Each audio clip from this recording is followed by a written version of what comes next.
প্রাতঃকালে সেই বহু নৌকা সাজাইয়া প্রভুকে আনিতে দিল বিশ্বাস পাঠাইয়া। মহাপাত্র চলিয়াইল মহাপ্রভুর সনে, ম্লেচ্ছ আসি কইল প্রভুর চরণ বন্দনে। এক নবীন নৌকা তার মধ্যে এক ঘর, সগন চড়াইল প্রভু তাহারই উপর। মহাপাত্রে মহাপ্রভু করিল বিদায়, কাঁদিতে কাঁদিতে সেই তীরে রহি চায়। কলিযুগ পাবন অবতার পরম করুণাময় শ্রী শ্রী গৌরাঙ্গ সুন্দরের পরম অন্তরঙ্গ প্রিয় পার্শ্বদবর্য পূজ্যপাদ শিল কৃষ্ণদাস কবিরাজ গোস্বামী মহাশয় তাহার শ্রী শ্রী চৈতন্য চরিতামৃত নামক শ্রী গ্রন্থের মধ্যলীলার ষোড়শ পরিচ্ছেদে শ্রীমন মহাপ্রভুর গৌরদেশ দর্শন করে বৃন্দাবনে যাওয়ার উদ্দেশ্যে যে যাত্রা তাহা বর্ণনা করিতেছেন। ইতিপূর্বে আমরা আস্বাদন করেছি উড়িষ্যার সীমা প্রান্তে এসে প্রভু পৌঁছেছেন। পরবর্তী অংশ গঙ্গা তীর পর্যন্ত তাহা যবন রাজের অধীনস্থ অত্যন্ত দস্যু প্রকৃতির ছিলেন। প্রভুর কৃপায় তিনি প্রভুর কৃপাতে প্রেম প্রাপ্ত হয়ে সম্পূর্ণ প্রভুর ভক্ত হয়ে গেছেন। কাজেই গঙ্গা তীর পর্যন্ত অর্থাৎ পিছলদা পর্যন্ত পৌঁছে দেওয়ার দায়িত্ব তিনি নিয়েছেন। এটাই তাঁর প্রভুর তরফের সেবা। প্রভুর দর্শন করে প্রভুর এই কৃপা আজ্ঞা মুকুন্দ মারফত প্রাপ্ত হয়ে যবনরাজ ফিরে গিয়েছিলেন। পরদিন অতি প্রত্যুষে নিজের বিশ্বস্ত সেই রাজ কর্মচারী প্রভুকে নেওয়ার জন্য তাকে পাঠিয়ে দিয়েছিলেন। একটি নতুন নৌকা তিনি সাজিয়ে রেখেছেন, সেই সঙ্গে আরো অনেক নৌকা প্রস্তুত করে রেখেছেন। প্রভুকে সেই যবনরাজের যে কর্মচারী তিনি নিয়ে এলেন, নিয়ে এসে নৌকায় আরোহণ করাবেন। মহারাজ প্রতাপরুদ্রের যে কর্মচারী মহাপাত্র তিনিও সঙ্গে সঙ্গে নদী তীর পর্যন্ত এসেছেন। যবনরাজা এখান থেকে প্রভুকে গ্রহণ করলেন, অর্থাৎ প্রভুর দায়িত্ব গ্রহণ করলেন। নতুন নৌকা, তার মধ্যে একটি ঘর, প্রভুর পার্শ্বদগণ সহ সেই নৌকাতে উঠালেন। মহাপ্রভু মহাপাত্র অর্থাৎ সেই উড়িষ্যা রাজকর্মচারীকে সেখান থেকে বিদায় দিলেন। তিনি তীরে দণ্ডায়মান হয়ে ক্রন্দন করিতে লাগিলেন প্রভুর বিরহে। জলদস্যু ভয়ে সেই যবন চলিল, 10 নৌকা ভরি বহু সৈন্য সঙ্গে নিল। মন্ত্রেশ্বর দুষ্ট নদে পার করাইল, পিছলদা পর্যন্ত সেই যবন আইল। সেই যবন রাজা পথে জলদস্যুর ভয় আছে, সেই জন্যে 10 নৌকা ভরে সৈন্য সামন্ত নিয়ে প্রভুর রক্ষার্থে, প্রভুর পাহারার জন্যে প্রভুর সঙ্গে সঙ্গে তার যে অধিকার পিছলদা পর্যন্ত সেই পর্যন্ত এগিয়ে দিলেন। কিন্তু প্রভুর জন্য তিনি যে নতুন নৌকা প্রস্তুত করেছিলেন সেই নৌকা প্রভুকেই দিয়েছেন। পিছলদা পর্যন্ত তিনি এসেছেন, কিন্তু প্রভুর সেই নৌকা তারপর অগ্রগামী হয়ে পানিহাটি পর্যন্ত পৌঁছেছিলেন। বিজয়া দশমীতে প্রভু নীলাচল থেকে যাত্রা করেন। এ পর্যন্ত আসতে অর্থাৎ পানিহাটিতে আসতে কতদিন সময় লেগেছিল তার কোনো উল্লেখ পাওয়া যায় না। কোন সময় তিনি পানিহাটিতে এসে পৌঁছেছেন তারও উল্লেখ নাই। রঘুনাথ দাস গোস্বামীপাদ সপ্তগ্রাম থেকে 12 দিনে নীলাচলে গিয়ে পৌঁছেছিলেন। তার মধ্যে প্রথম দিন ধরা পড়ার ভয়ে কেবল পূর্ব দিকে গমন করেছিলেন, দ্বিতীয় দিন প্রভাতে দক্ষিণ দিকে নীলাচল ভূমিকে যাত্রা করেন। প্রথম দিনে তাহার মনে হয় 11 দিন সময় লাগত যদি নীলাচলে এই উল্টো দিকে না যেতেন। ধরা পড়বার ভয়ে প্রসিদ্ধ পথেও তিনি চলেন নাই, কুগ্রাম দিয়ে দিয়ে করিল প্রয়াণ, অর্থাৎ এ গ্রাম ও গ্রাম সে গ্রামের মধ্যে দিয়েই তিনি গিয়েছিলেন। প্রসিদ্ধ পথে গেলে হয়তো আরো কম সময় লাগতো। যাই হোক, নীলাচল থেকে পানিহাটি আসতে প্রভুর হয়তো 12-13 দিনের কম সময় লেগেছিল বলে মনে হয় না। প্রভু পানিহাটিতে এসে পৌঁছালেন। পানিহাটি 24 পরগনা জেলার কলকাতার নিকটে শ্রী রাঘব পণ্ডিতের শ্রীপাঠ। এখানেই শ্রী নিতাই চাঁদের কৃপায় রঘুনাথ দাস গোস্বামী প্রাচীরা মহোৎসব করেছিলেন। এই পর্যন্ত এসেছিলেন, অর্থাৎ পিছলদা পর্যন্ত এসেছিলেন।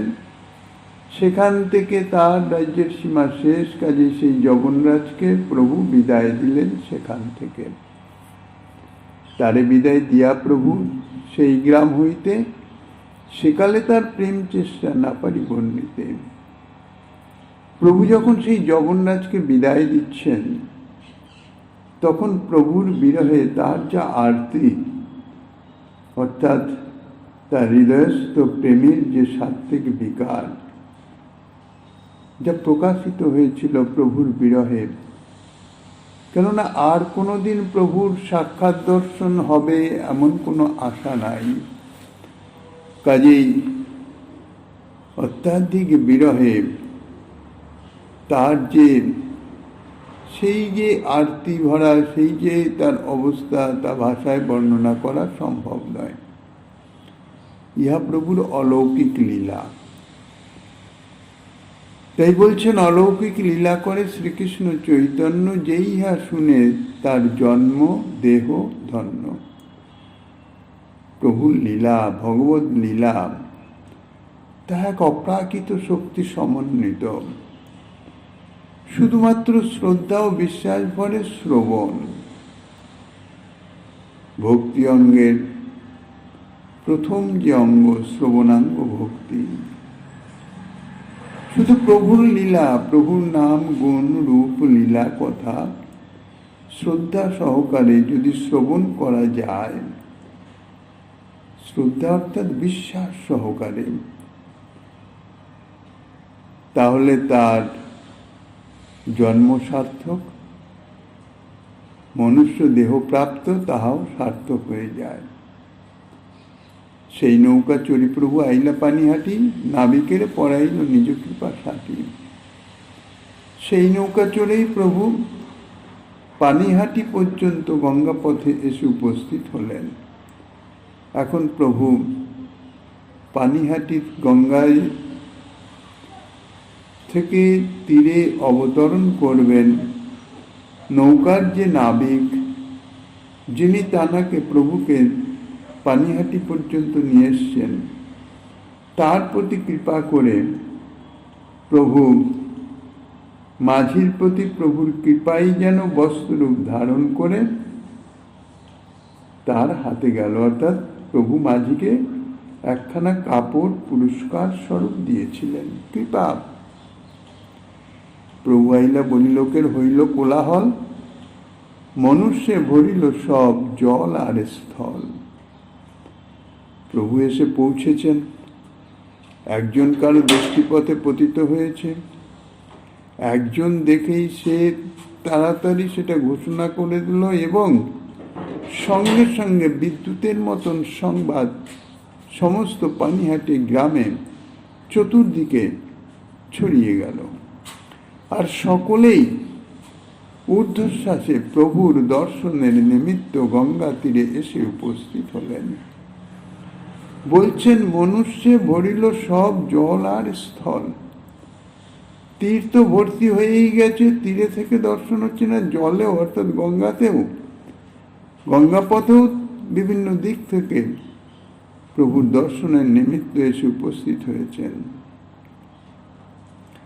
রাঘব পণ্ডিতের নিবাস স্থান পানিহাটি গ্রাম।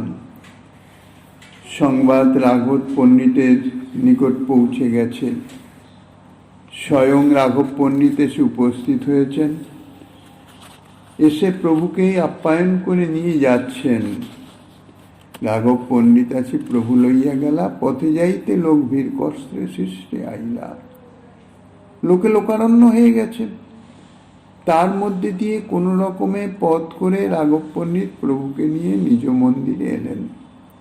একদিন প্রভু তথা করিয়া নিবাস, প্রাতে কুমার হট্টে আইলা যাহা শ্রীনিবাস।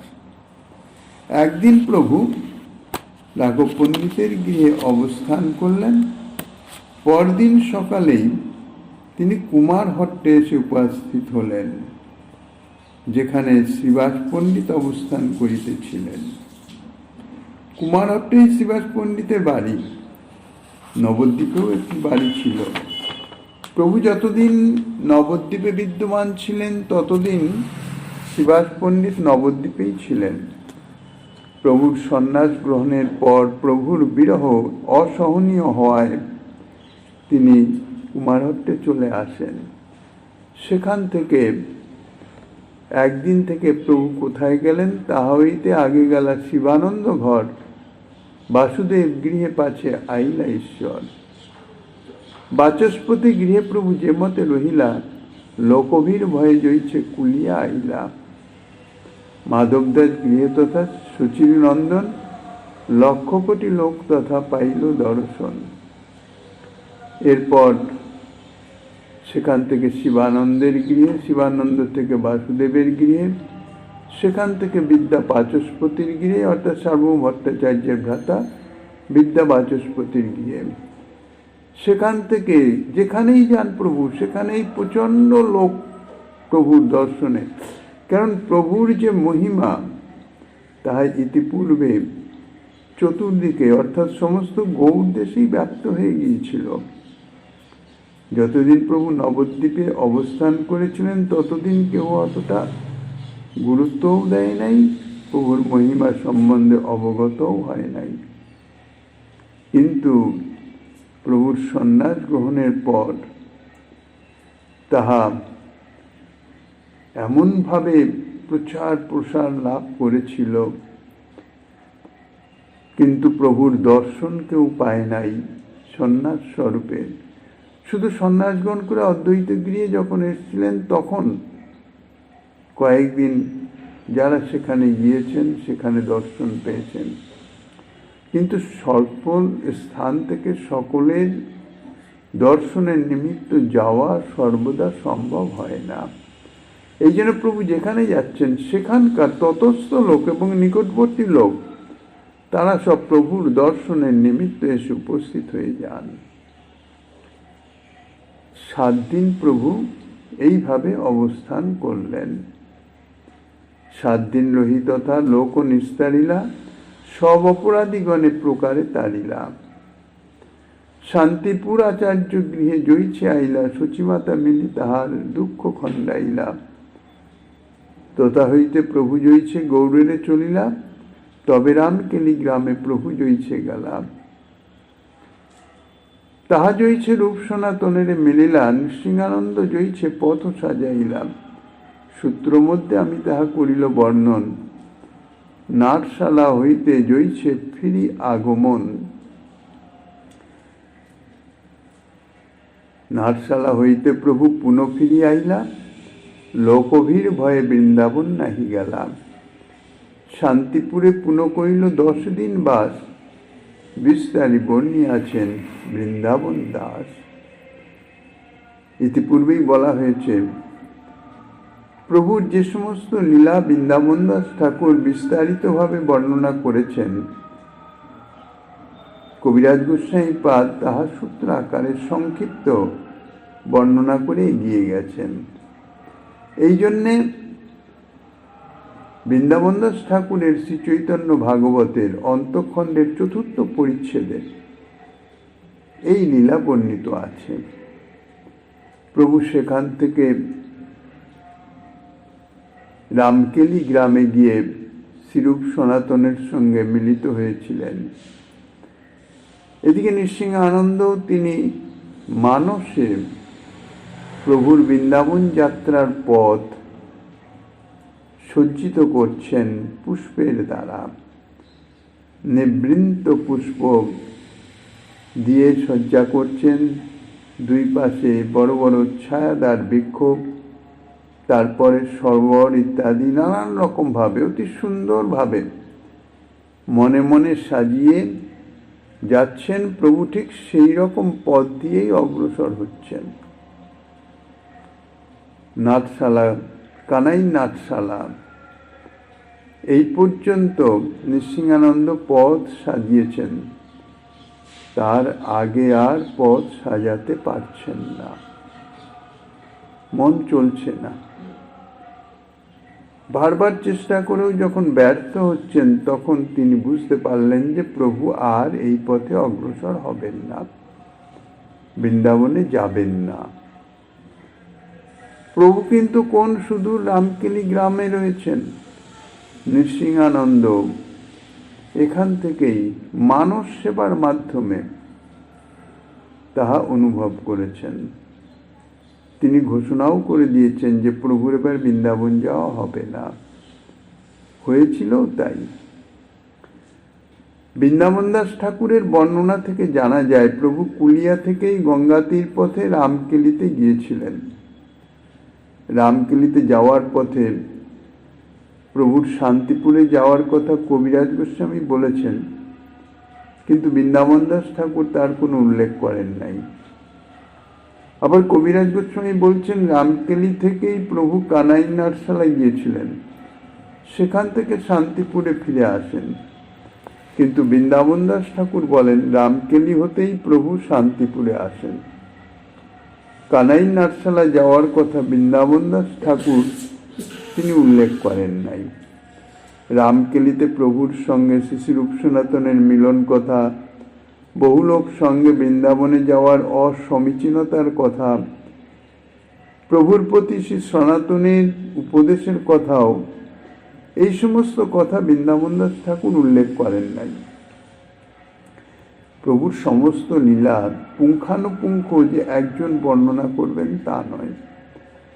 সেই জন্য যেগুলি বৃন্দাবন দাস ঠাকুর উল্লেখ করেন নাই, কবিরাজ গোস্বামীপাদ সেইগুলি উল্লেখ করেছেন। তা বৃন্দাবন দাস ঠাকুরের উক্তি থেকে মনে হয় নীলাচলেই প্রভুর সঙ্গে রূপ সনাতনের প্রথম মিলন হয়েছিল, এবং নীলাচলেই প্রভু সনাতনের পূর্ব সাকর মল্লিক নাম ঘুচিয়ে সনাতন রাখেন। আর তিনি আরও বলেছেন শ্রীরূপ শ্রী সনাতন একই সঙ্গে প্রভুর সহিত নীলাচলে মিলিত হয়েছিলেন। কিন্তু কবিরাজ গোস্বামীপাদ বলেন রামকেলিতেই সর্বপ্রথম শ্রীরূপ সনাতন প্রভুর সহিত মিলিত হয়েছিলেন, এবং রামকেলিতেই প্রভু তাহাদের পূর্ব নাম পরিত্যাগ করিয়ে রূপ সনাতন নাম রাখেন। এরপরে প্রভু যখন বৃন্দাবন থেকে প্রত্যাবর্তনের পথে প্রয়াগ আসেন, তখন সেই স্থানে শ্রীরূপ এবং শ্রী অনুপম প্রভুর সহিত মিলিত হন। প্রভু 10 দিন পর্যন্ত শ্রীরূপ গোস্বামীপাদকে রসতত্ত্ব আদি শিক্ষা প্রদান করেন। তারপর তাহারা দুই ভাই বৃন্দাবনে যান এবং প্রভু কাশীতে আসেন। কাশীতেও প্রভুর সহিত সনাতন গোস্বামীপাদের মিলন হয়, এবং 2 মাস পর্যন্ত প্রভু সনাতনকে নানাবিধ তত্ত্ব শিক্ষা দেন। তারপরে প্রভু নীলাচলে প্রত্যাবর্তন করেন। এই শ্রীরূপ গোস্বামীপাদকে রসতত্ত্ব আদি শিক্ষা এবং সনাতন গোস্বামীপাদকে তত্ত্ব শিক্ষা ইত্যাদি যা কিছু, তার বিস্তারিত বর্ণনা কবিরাজ গোস্বামীপাদ এই গ্রন্থে করেছেন। সনাতনের বৃন্দাবনে উপস্থিতির পূর্বেই অনুপমের সঙ্গে শ্রীরূপ গোস্বামীপাদ বৃন্দাবন থেকে পুনরায় নীলাচলে যাত্রার জন্য গৌড়দেশ অভিমুখে যাত্রা করেন। গৌড়ে আসলে অনুপমের গঙ্গা প্রাপ্তি হয়। শ্রীরূপ গৌড় থেকে নীলাচলে যান সম্ভবত 1438 শতাব্দের রথযাত্রার পূর্বে, কেননা রথযাত্রা উৎসবে শ্রীরূপ গোস্বামীপাদ সেখানে ছিলেন, কিছুকাল নীলাচলে অবস্থানের পর তিনি বৃন্দাবন যাত্রা করেন। তারপর একবার সনাতন গোস্বামীপাদ নীলাচল এসেছিলেন একাকী ঝাড়খণ্ড পথে। ছিল বৃন্দাবন দাস ঠাকুর প্রয়াগ এবং কাশীতে যথাক্রমে শ্রীরূপ এবং শ্রী সনাতনের শিক্ষার কথা কিছু উল্লেখ করেন নাই। অবশ্য কবি কর্ণপুর তাহার গ্রন্থে তাহার উল্লেখ করেছেন। শ্রী চৈতন্য ভগবতের শান্তিপুরে যে রঘুনাথ দাস গোস্বামীর সঙ্গে প্রভুর মিলন হয়েছিল, বৃন্দাবন দাস ঠাকুর তাহাও উল্লেখ করেন নাই। গ্রন্থ বিস্তারের ভয়ে সব লীলা সকলে উল্লেখ করেন না। যাই হোক, অতএব ইহাতার না কইল বিস্তার, পুনরুক্তি হয় গ্রন্থ বার হয়ে অপার। পুনরপি প্রভু যদি শান্তিপুর আইলাম, রঘুনাথ দাস আসি প্রভুরে মিলিলাম। হিরণ্য গোবর্ধন নাম দুই সহোদর, সপ্তগ্রামে 12 লক্ষ মুদ্রার ঈশ্বর। পুনরায় যখন প্রভু শান্তিপুরে এসেছিলেন, তখন সপ্তগ্রামের 12 লক্ষ মুদ্রার ঈশ্বর অর্থাৎ মহাজমিদার হিরণ্য গোবর্ধন দাস, তাহাদের একমাত্র উত্তরাধিকারী হচ্ছেন রঘুনাথ দাস গোস্বামীপাদ। সেই সময়ে তাহাদের জমিদারি থেকে আয় হইতেছে 20 লক্ষ মুদ্রা। তার 8 লক্ষ মুদ্রা যে মূল বাদশাহ তানাকে তিনি কর হিসাবে দিতেন, বাকি 12 লক্ষ মুদ্রা তানার নিজস্ব সমস্ত কার্যে ব্যয় করতেন। এই জন্য বলছেন 12 লক্ষ মুদ্রার ঈশ্বর। মহাশ্বর্যযুক্ত দেহে বদান্য ব্রহ্মণ্য, সদাচার সৎকুল ধার্মিক অগ্রগণ্য।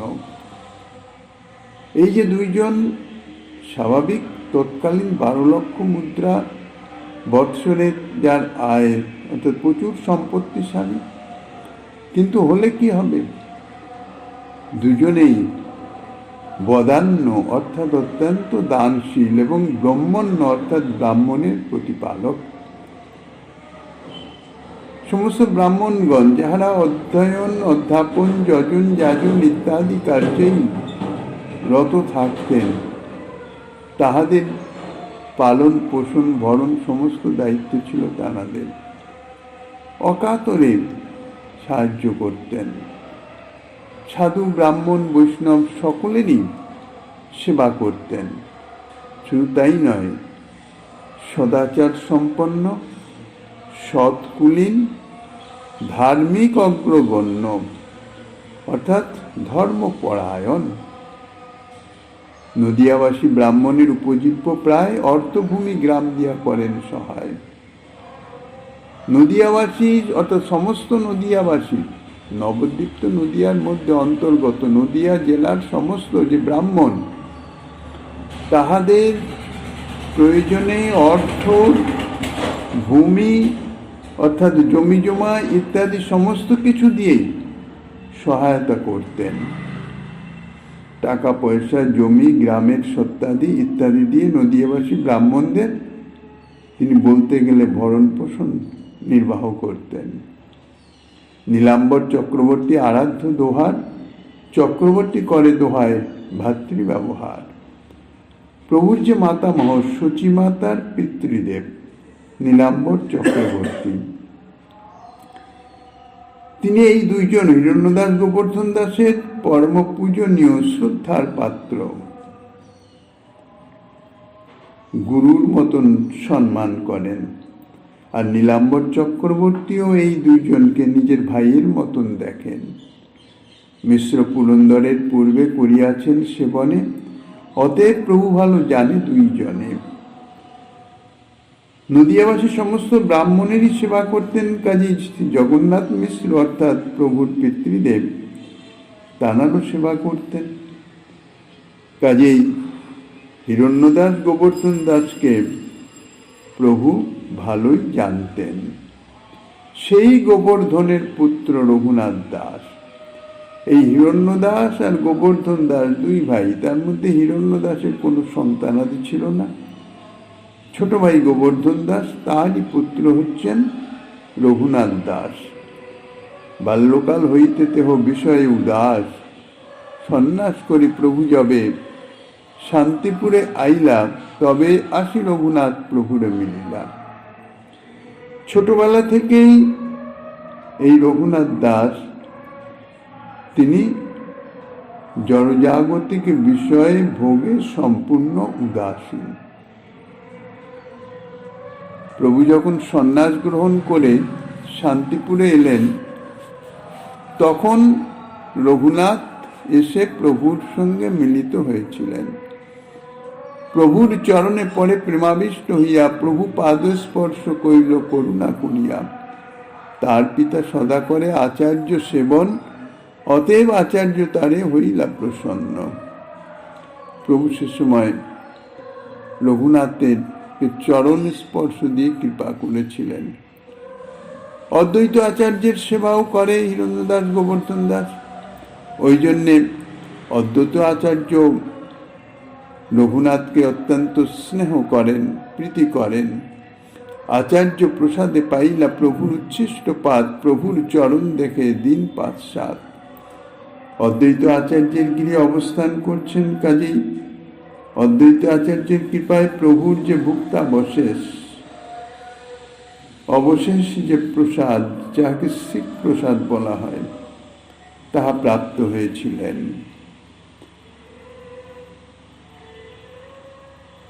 ৫-৭ দিন অবস্থান করে প্রভুর দর্শন করে প্রভু তারে বিদায় দিয়া গেলা নীলাচল, দেহ ঘরে আসি হইলা প্রেমেতে পাগল।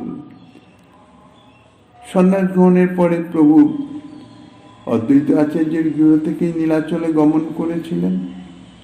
রঘুনাথ প্রভুর বিরহে একেবারে উন্মত্ত হয়ে গিয়েছিলেন সে সময়। বারবার পালাইতেহ নীলাদ্রি যাইতে, পিতা তারে বান্ধি আনি রাখে পথ হইতে। পঞ্চপাইক তারে রাখে রাত্রি দিনে, ৪ সেবক 2 ব্রাহ্মণ রহে তার সনে। এই 11 জন রাখে নিরন্তর, নীলাচল যাইতে না পায় দুঃখিত অন্তর। বাবা জ্যাঠার হিরণ্যদাস গোবর্ধন দাসের একমাত্র উত্তরাধিকারী, 12 লক্ষ জমিদারির আয়। কাজেই তারা রঘুনাথকে ছাড়বে কেন? তাহলে জমিদারি তো থাকবে না। এই জন্যে রঘুনাথকে সদা সর্বদাই তারা সযত্নে সংসারে প্রবেশ করাবার জন্য চেষ্টা করছেন।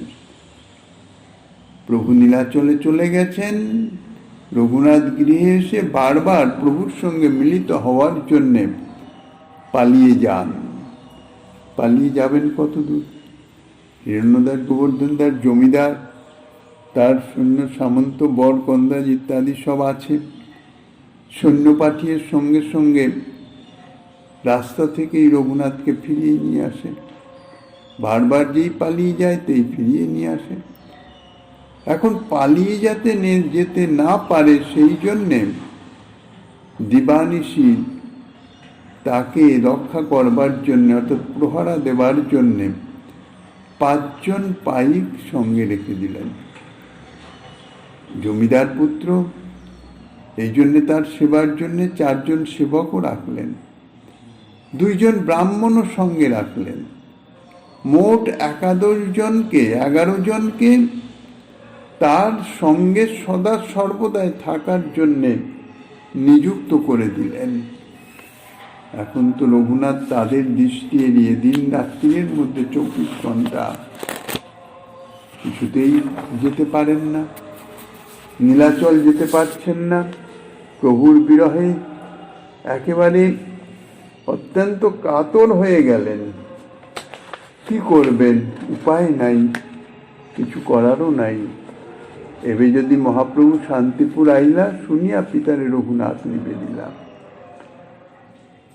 প্রভু যখন দ্বিতীয়বার অর্থাৎ বৃন্দাবন না গিয়ে প্রত্যাবর্তন করলেন, শান্তিপুরে এলেন, তখন সংবাদ পেয়ে রঘুনাথ তার বাবাকে নিবেদন জানাচ্ছেন, আজ্ঞা দেহ যাই দেখি প্রভুর চরণ, অন্যথা না রহে মোর শরীরে জীবন। সুনীতার পিতা বহু লোক দ্রব্য দিয়া পাঠাইল তারে শীঘ্র আসিও কহিয়া। সংবাদ পেয়েই তখন রঘুনাথ পিতার চরণে, কারণ পিতার অনুমতি ছাড়া যেতে পারবেন না, পিতার চরণে নিজের নিবেদন করলেন যে আমাকে আজ্ঞা দেন, প্রভু শান্তিপুরে এসেছেন, আমি প্রভুর চরণ দর্শন করে আসি। পিতাও বুঝলেন, কারণ এর আগেই বলা হয়েছে সদাচার ধর্মপরায়ণ পিতা জ্যাঠা। শুধুমাত্র সম্পত্তি রক্ষার জন্য, কারণ উত্তরাধিকারী আর তো কেউ নেই, আর শত হলো তারা তো সংসারী। এই জন্যে রঘুনাথকে সংসারে আবদ্ধ করার চেষ্টা। তা নইলে রঘুনাথ যে ধর্মপথে ভজন পথে অগ্রসর হতে চাইছে, তার জন্যে তাদের কোনো আপত্তি নাই, বাধা নাই। কিন্তু উত্তরাধিকারী তো কেউ নাই, সম্পত্তি তো রক্ষা করতে হবে।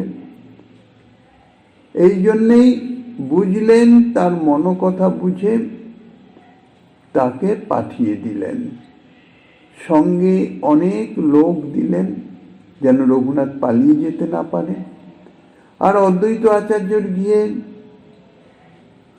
প্রণামী হিসাবে অনেক জিনিসপত্র লোক দিয়ে দিলেন। 7 দিন শান্তিপুরে প্রভু সঙ্গে রহে, রাত্রি দিবসে এই মনোকথা কহে। 7 দিন প্রভুর সঙ্গে শান্তিপুরে অবস্থান করেছিলেন, প্রভু যতদিন ছিলেন আর কি। রঘুনাথ কখনো সরাসরি প্রভুকে বিশেষ কোনো কথা নিবেদন করতেন না, কিন্তু নিরন্তর মনে মনে নিবেদন করতেন।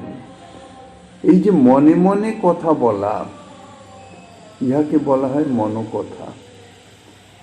মনে মনে নানা কথা প্রভুর সঙ্গে প্রভুর চরণে নিবেদন করতেন। কি নিবেদন করতেন? রক্ষকের হাতে মই কেমনে ছুটিব, কেমনে প্রভুর সঙ্গে নীলাচলে যাব। দিন রাত্রি শুধু এই মনের মধ্যে ভাবনা, হে প্রভু, আমি রক্ষকের থেকে কি করে মুক্ত হব, কি করে নীলাচলে আপনার চরণ সান্নিধ্যে আমি অবস্থান করতে পারব। দিন রাত্রির মনে মনে এই প্রার্থনা। এই অন্তর্যামী প্রভু, তিনি তো সবার অন্তর জানেন, কার মনে কি ভাব চলছে না চলছে তার তো অগোচর নাই কিছু। জগতের লোক তাহা জানতে পারে না ঠিকই, কিন্তু প্রভুর অবিদিত নাই কিছু, প্রভু সবই জানেন। যখন যেখানে যেরকম প্রয়োজন প্রভু ঠিক সেই রকম ব্যবহার করেন, কিন্তু সর্বান্তর্যামী তিনি জানেন সবই। সর্বজ্ঞ গৌরাঙ্গ প্রভু জানি তার মন, শিক্ষারূপে কহে তারে আশ্বাস বচন। রঘুনাথ এমন ব্যাকুল হয়ে পড়েছে প্রভুর চরণে অবস্থানের নিমিত্ত যে অন্তর্যামী প্রভু তাহা জেনে রঘুনাথকে বাধ্য হয়ে উপদেশ দিতে শুরু করলেন, অর্থাৎ উপদেশ দিলেন। কেননা যখন যাহা ঘটবার সবই পূর্ব নির্বন্ধ, যথা সময়ের পূর্বে কোনো কিছুই সংগঠিত হয় না। এই জগৎ সংসারের সমস্ত কিছুই সব পূর্ব নির্দিষ্ট। প্রতিটা মনুষ্যের জন্ম থেকে মৃত্যু পর্যন্ত তাহার কর্ম ইত্যাদি সমস্ত কিছু, অর্থাৎ তাহার ভোগ, সে সুখ ভোগ হোক দুঃখ ভোগ হোক, সব পূর্ব নির্দিষ্ট প্রারব্ধ অনুযায়ী। সমস্ত জীব, মনুষ্য বলে নয়, সমস্ত জীবেরই সমস্ত কিছুই নির্দিষ্ট, তার থেকে কিছুই পরিবর্তিত হবার নয়। একমাত্র মনুষ্যই তার সে সামর্থ্য আছে ভগবত ভজনের মাধ্যমে তার সেই প্রারব্ধ ভোগ তাহা কম করতে পারে, নতুনভাবে সেই কর্ম করে নতুন কর্মফল তাহার সঞ্চয়ও করতে পারে। এইটুকুই মনুষ্যের স্বাতন্ত্রতা আছে, কিন্তু পূর্ব নির্দিষ্ট যাহা তাহা সংগঠিত হবেই। যার প্রারব্ধ অনুযায়ী দুঃখ ভোগ আছে তাকে সে দুঃখ ভোগ করতেই হবে, সে ভগবত ভজনে রত হলেও করতে হবে। কেননা প্রারব্ধ কেউ খণ্ডন করতে পারে না, নিজ কৃতকর্ম ফল তাকে ভোগ করতেই হবে। এখন প্রশ্ন হতে পারে, তাহলে ভজন করে কি লাভ হলো? ভজন করব কেন? তাই তো সংসারে মত্ত হয়ে থাকাই ভালো, সংসার সুখ ভোগ করব। এর ভজন করলে তার লাভ হচ্ছে এই যে প্রারব্ধের দুঃখ ইত্যাদি, দুঃখ বা সুখ উভয় ক্ষেত্রেই ভজনের প্রভাবে, ভক্তির প্রভাবে তাহার যে সহনশীলতা সেটি বৃদ্ধি পেয়ে যায়। যে দুঃখ ভোগ করতে ভজন বিমুখ জন যে কষ্ট অনুভব করে, সেই একই দুঃখ কোনো ভজন পরায়ণ জন হেসে তাহা ভোগ করে নিতে পারে, অতিবাহিত করতে পারে, তার কষ্ট অনুভবই হয় না যেন। সুখের ক্ষেত্রেও তাই। বহির্মুখ জীব যদি সাংসারিক জাগতিক সুখ প্রাপ্ত হয়ে একেবারে আত্মহারা হয়ে যায়, যারা ভগবত ভজনরত তারা সাংসারিক সুখে বিন্দুমাত্র বিচলিত হন না। ভজন করার এটাই হচ্ছে লাভ। প্রারব্ধ তাকে ভোগ করে ক্ষয় করতেই হবে, কিন্তু সেই প্রারব্ধ ভোগটি অতি সহজে। এই জন্যই বলে সমুদ্র গোষ্পদের ন্যায় পার হয়ে যায়। পার তাকে হতেই হয়, কিন্তু কোনো বিশেষ অনুভব হয় না। এটাই হচ্ছে তফাৎ। তো রঘুনাথের যে অন্তরের ব্যাকুলতা, আর সবচেয়ে বড় কথা হচ্ছে মনে মনে যদি, অর্থাৎ অন্তরে যদি কোনো বিশেষ চিন্তা যদি সদা সর্বদাই বিরাজমান থাকে, তাহাতে দেহ মন বুদ্ধি সমস্ত কিছুই নিরন্তর পীড়িত হয়ে ক্ষীণ হতে থাকে। এই জন্যে বলা হয় চিন্তার সমান নাহি শরীর শশিকা। অত্যন্ত গভীরভাবে যদি চিন্তা করা হয় তাহলে তার শরীর শুষ্ক হয়ে যায়, দুর্বল হয়ে পড়ে। কোনো বিশেষ চিন্তা যদি দিবানিশিশে করতে থাকে। একটা প্রচলিত কাহিনী আছে, বৈদ্যের নিকটে একজন রোগী এসেছিলেন, স্থূলকায় রোগী। কিছুতেই তার শরীরের মেদ কমাতে পারছে না কেউ। সেই বৈদ্যের কাছে যখন আসেন, বৈদ্য তার কথাবার্তা শুনে, দেখে শুনে সব এতে করে বললেন যে, দেখো তোমাকে তো ওষুধ আমি দেব, কিন্তু ওষুধ দিয়ে কোনো লাভ নাই। তার কারণ হচ্ছে তোমার আয়ু মাত্র আর 1 মাস আছে। 1 মাস বাদে তুমি তো স্বাভাবিকভাবেই মরে যাবে। কাজেই তুমি বলছো ঠিক আছে, কিছু ওষুধ দিচ্ছি, কিন্তু এতে বিশেষ নয়, তোমার আয়ু আছে, এই ওষুধে কাজ করবে না। হ্যাঁ, তোমার আয়ু আছে, 1 মাস বাদে তুমি এমনিই মারা যাবে। তাকে তো ছেড়ে দিলেন, ওষুধ কিছু দিলেনও না।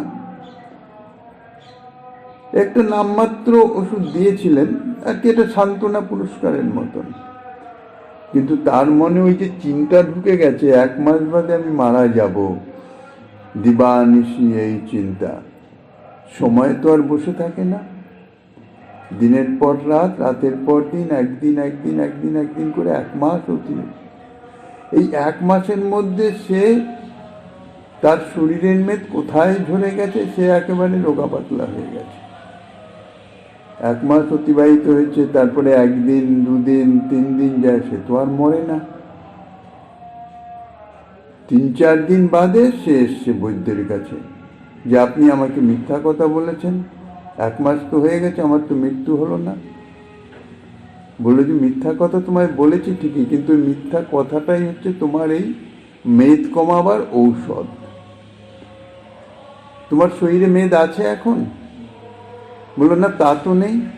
বলে এই যে মৃত্যু ভয়ে দিন রাত্রির তুমি চিন্তা করেছো, এই চিন্তার ফলে তোমার শরীরের সমস্ত কিছু মেদ ঝরে গেছে, তুমি দুর্বল হয়ে পড়েছ।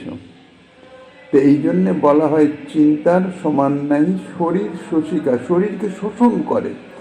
আর তার মধ্যে যদি দুশ্চিন্তা হয় তাহলে তো কথাই নেই, সোনার সোহাগা। চিন্তা আর চিতা মহাজনগণ বলেন দুটি প্রায় একই। চিতায় দগ্ধ করে মৃত শরীরকে, আর চিন্তায় দগ্ধ করে জীবিত শরীরকে। এই হচ্ছে তফাৎ। আর রঘুনাথ দাস গোস্বামী তিনি দিবানিশি চিন্তায় জর্জরিত, কি করে আমি মুক্তি পাবো, কি করে মুক্তি পাবো। এতে তো তার ভজনের ক্ষতি হবে, শরীরের ক্ষতি হবে। চিন্তায় ব্যাকুল হয়ে বেশি অতিরিক্ত চিন্তায় হয়ে গেলে মস্তিষ্ক বিকৃতিও হয়ে যেতে পারে। এই জন্যে প্রভু উপযাজক হয়ে, রঘুনাথ তাকে কিছু বলে নাই, কারণ রঘুনাথ কোনো প্রশ্ন করেন না। গৃহত্যাগের পরেও দেখা গেছে রঘুনাথ দাস গোস্বামীপাদ প্রভুর চরণে সরাসরি নিবেদন জানান নাই, হয় গোবিন্দর মাধ্যমে নইলে স্বরূপ দামোদর গোস্বামীর মাধ্যমে নিজের যা কিছু প্রয়োজন বা প্রশ্ন বা জিজ্ঞাসা নিবেদন জানাতেন। তার কারণ হচ্ছে এই, রঘুনাথ দাস গোস্বামী জানতেন প্রভু তো অন্তর্যামী, আমার যা মনের জিজ্ঞাসা প্রশ্ন বা যা কিছু তিনি সবই জানেন। আমার যা প্রয়োজন, আমি যখন তানার চরণে শরণাগত হয়েছি, যদি আমার শরণাগতি ঠিক থাকে তাহলে আমার যা কিছু প্রয়োজন সে তো তিনি সমাধান করবেন, আমার আবার সেটা জানাবার কি আছে। তানার তো অজানা নয়, আর আমার কি প্রয়োজন না প্রয়োজন সে তো আমি জানি না, তিনি জানেন, তিনি ব্যবস্থা করবেন। কাজে এই বিষয়ে আমার বলার কোনো অপেক্ষাই নাই। তো সর্বজ্ঞ গৌরাঙ্গ প্রভু জানিতার মন, শিক্ষারূপে তার কহে তারে আশ্বাস বচন। সর্বজ্ঞ প্রভু তার মনের কথা জেনে তাকে সান্ত্বনা এবং সেই সঙ্গে শিক্ষা দেওয়ার জন্যে কিছু বাণী বললেন, অর্থাৎ আশ্বাস দিলেন। কি বলছেন? স্থির হইয়া ঘরে যাও, না হও বাতুল, ক্রমে ক্রমে পায়ে লোক ভবসিন্ধুকুল। মর্কট বৈরাগ্য না করো লোক দেখাইয়া, যথাযোগ্য বিষয় গুঞ্জ অনাসক্ত হইয়া। অন্তর্নিষ্ঠা করো বাহ্যে লোক ব্যবহার, অচিরাতে কৃষ্ণ তোমায় করিবেন উদ্ধার। বৃন্দাবন দেখি যবে আসি নীলাচলে, তবে তুমি আমাপাশ আসিও কোনো ছলে। সেকালে সে ছল কৃষ্ণ স্ফুরাবে তোমারে, কৃষ্ণ কৃপা যারে তারে কে রাখিতে পারে। এই কয়টি কথা প্রভু রঘুনাথকে বললেন। প্রথমে বলছেন স্থির হইয়া ঘরে যাহ, না হও বাতুল। বাতুল অর্থাৎ পাগল, বারবার পালাচ্ছেন পাগলের মতন নীলাচলে যাওয়ার জন্য। এই জন্য বলছেন স্থির হয়ে ঘরে যাও, কোনো রকম চঞ্চলতা করো না, তোমার যা কিছু করণীয় এই স্থির হয়ে ঘরে যাও। এর মধ্যে এর অন্তর্নিহিত অনেক কথা, অনেক ভাব। স্থির হয়ে ঘরে যাওয়া, অনেকের দেখা গেছে সাধক ভক্ত ভজনে প্রবৃত্ত হয়েছে, কিন্তু স্থিরতা নাই। কিসের স্থিরতা নাই?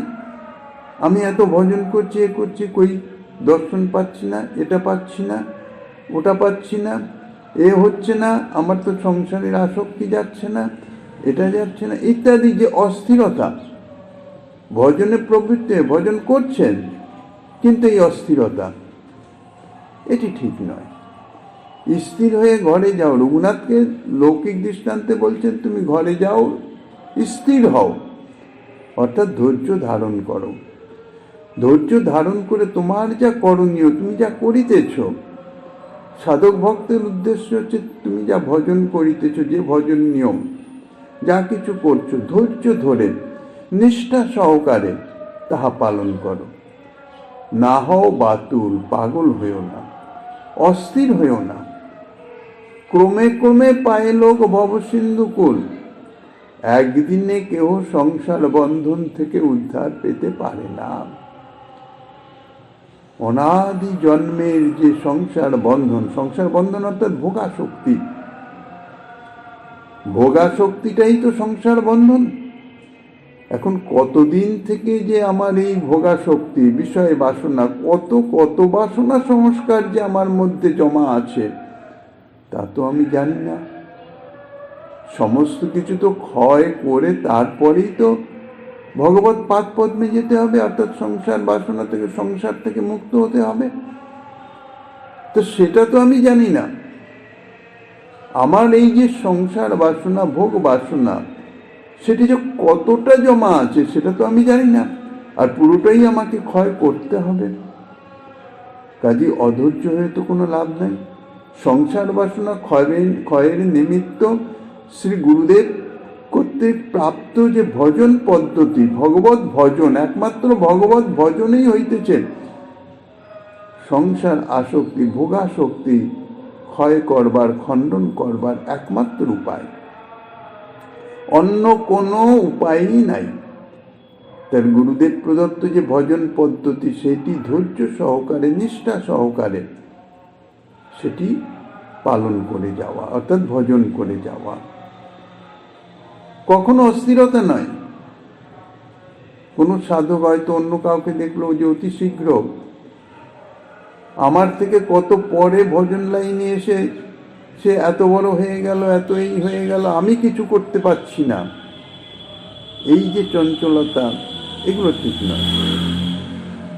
তাকে আমি দেখছি যে আমার পরে সে ভজন লাইনে এসেছে, কিন্তু পূর্ব জন্মে তার কতটা অগ্রগতি আছে তাকে আমি জানি। আমার পূর্ব জন্মের অগ্রগতি যেটুকু ছিল বা একেবারেই ছিল না, আমি পথে এসেছি, আমার সেখান থেকেই যাত্রা শুরু করতে হবে। কে কতদূর পর্যন্ত এগিয়ে আছে সেখান থেকে সে যাত্রা শুরু করছে, সেটা দেখে তো আমার লাভ নাই। কাজে এই জন্যে প্রভুর যে কথা, স্থির হয়ে ঘরে যাও, এই স্থির এর মধ্যে সমস্ত সকলের উদ্দেশ্যে প্রভু উপদেশ দিয়েছেন। যার যেটি প্রযোজ্য, যেভাবে সে সেইটি সেইভাবে গ্রহণ করবেন। তো এই জন্যে ভজনের সদা সর্বদা স্থির, কখনো বাতুল হতে হবে না, কখনো অস্থির নয়, কেন আমার হচ্ছে না, কেন পাচ্ছি না। হ্যাঁ, বিচার অবশ্যই, বিচার করবে আমার কোনো অপরাধ হয়ে যাচ্ছে না তো, কোথাও অপরাধ থেকে বাঁচতে হবে, এই জন্য বিচার চলবে, কিন্তু অস্থিরতা নয়, চঞ্চলতা নয়। কেন অগ্রসর হচ্ছে না? ভজন করতে থাকলে কিছু না কিছু পরিবর্তন তার হবেই, অবশ্যই হবে। যখন আমি ভজনে প্রবৃত্ত হয়েছি তখনকার আমার মানসিক প্রবৃত্তি, মানসিক অবস্থা, আর এই যতদিন ভজন অতিবাহিত হয়েছে, যদি ঠিক ঠিক ভজন অতিবাহিত হয়ে থাকে, ভজন নিয়ম যদি ঠিক ঠিক পালন করে থাকি, বর্তমানে তার কি পরিবর্তন? যদি দেখা যায় যে না, কোনো পরিবর্তন হচ্ছে না, বা উপরন্তু আরও যেন ভোগাসক্তি বর্ধিত হয়ে যাচ্ছে, তাহলে বুঝতে হবে কোথাও অপরাধ সংগঠিত হয়ে গেছে। সেটা বিচার করতে হবে, সেটা চিন্তা করতে হবে। তখন সেই বিষয়ে সচেতন হয়ে যাতে কোনো অপরাধ সংগঠিত না হয় কোনোভাবে, এই অপরাধ সম্বন্ধে প্রভু বহু কথা বলেছেন। কায়ে মনোবাক্যে কাউকে উদ্বেগ না দিবেন। কেউ যেন আমার কোনো আচরণে, আমার কোনো কথায়, আমার ব্যবহারে কোনো রকম দুঃখ না পায়। অপরাধ বহুবিধ, নাম অপরাধ, সেবা অপরাধ, সেবা করতে গিয়েও অপরাধ হয়ে যায় অনেক। প্রতিটা জীবেরই ভগবত সেবা করা একান্ত কর্তব্য, যে কোনোভাবে। কিন্তু সেই সেবা যদি আন্তরিক প্রীতি সহকারে না করা যায়, সেবা বুদ্ধিতে না করা যায়, তাহলে অপরাধ হয়ে যায়। সেবা করেও সে অপরাধে পতিত হয়। তার ফলে কি হয়? সেবার যে ফল, সংসার বন্ধন মুক্তি, সেটি সে পায় না। সে সেবারূপ যে কর্ম, সেই কর্মের যে ফল, সেই কর্ম পায়। কর্ম হচ্ছে বন্ধনের কারণ, সেবা হচ্ছে মুক্তির কারণ। কর্মের ফলে সংসারের বন্ধন অর্থাৎ আসক্তি আরো বৃদ্ধি পায়, কিন্তু সেটি যদি সেবায় পর্যবসিত হয় তাহলে আসক্তিটি ক্ষয় হতে থাকে। এই জন্যে যে স্থির হইয়া ঘরে যাও, না হও বাতুল। রঘুনাথকে প্রভু বলছেন, তুমি যে অস্থিরতা করছো নীলাচলে যাওয়ার জন্য, আমার চরণে পৌঁছাবার জন্য, এটি ঠিক নয়, এটি করো না। পাগলের মতন করো না, বারবার পালিয়ে যাচ্ছ, এসব করো না। ধৈর্য ধারণ কর, স্থির ঘরে যাও। ক্রমে ক্রমে পায়ে লোক ভব সিন্ধুকুল। ক্রমে ক্রমে ধীরে ধীরে যখন সময় হবে তখন তুমি ভবপারে পৌঁছাতে পারবে, সংসার বন্ধন থেকে মুক্ত হতে পারবে। কেননা সংসার ছেড়ে গেলেই কেউ সংসার বন্ধন থেকে মুক্ত হয় না। সংসার বন্ধন হইতেছে ভোগ আসক্তি। আসক্তি মনের ধর্ম।